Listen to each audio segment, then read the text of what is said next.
Preliminary results show Afghanistan's President Hamid Karzai has captured more than 50% of the vote from last month's election. With 92% of the ballots counted, the Independent Election Commission said Mr. Karzai received 54% of the votes, pushing him over the mark that would allow him to declare an outright victory and avoid a runoff with his main challenger, Abdullah.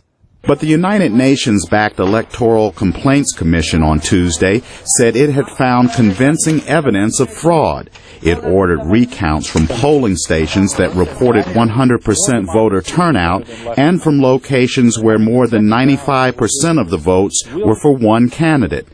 Grant Kippen is chairman of the Electoral Complaints Commission. One thing that we saw in one ballot box was 1,700 ballot stubs in one ballot box. When there's only supposed to be 600 in there. About 200,000 votes have already been thrown out because of fraud. In an interview with the French daily Le Figaro, Mr. Karzai acknowledged there might have been incidents of fraud, but dismissed them as inevitable in a newly created democracy.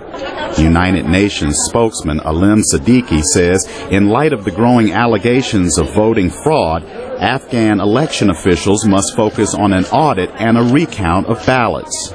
We are today calling on Afghanistan's Election Commission and the Complaints Commission to redouble their efforts to ensure full rigour in their work at every stage. This includes excluding from the final count those ballot boxes where there is evidence of irregularities. The chief electoral officer of the Afghan-run Independent Election Commission told reporters Tuesday recounting votes could take 2 to 3 months. The delay comes as doubts are growing about the credibility of the August 20th election, seen as crucial to Western-backed efforts to stabilize Afghanistan and win public support for the fight against the Taliban insurgency. Chris Simkins, VOA News.